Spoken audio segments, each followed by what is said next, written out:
U.S. Catholic bishops oppose a proposed new rule to enforce the Affordable Care Act. They warned that it would mandate both abortion and gender transition procedures. A statement from the USCCB says, quote, it would be considered discrimination for a healthcare worker or Catholic hospital to object outright to performing gender transition procedures regardless of religious belief or clinical judgment. The deadline for public comment on HHS Section 1557 is this Monday.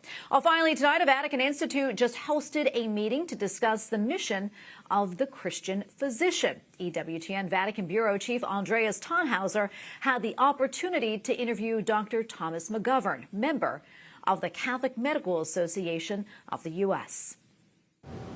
We're here in Rome, right next to St. Peter's Square at the Augustinium, a conference venue where a big medical congress is taking place with doctors from all over the world. With me here is Dr. Tom McGovern, who is a medical doctor from the United States. What has brought you here? Why is it important to be here in Rome?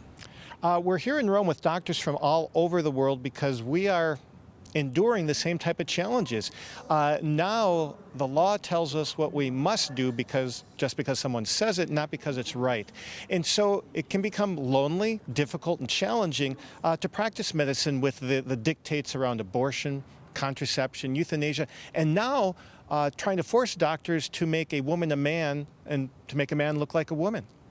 So those are the big challenges that especially doctors in the West are facing. But what are the answers to that, or what is being discussed also here at the conference? How do Catholics cope with this kind of pressure? Well, some of the solutions are legal, trying to pass laws like the recent Dobbs decision in the United States are allowing some states to have pro-life laws so that now abortion may not be taught in certain states' medical schools. But the main solutions for us are finding like-minded people, either peers of the same age in fellowship. So we help to do that for medical students, for young physicians in training, and then help to connect them not only with peers, but also mentors who are older than them. I help oversee our outreach to medical students, pre-medical students, young physicians in the United States who are Catholic and want to live in medicine as a Catholic. And we are launching within the next few weeks a new website, novusmedicus.org, novusmedicus.org. This will allow people who want to find somebody to help them through their training or through their career to do just that. Are Catholics better doctors, or in a different way, asking in a different way, why is it important also as a Catholic to go into the medical field?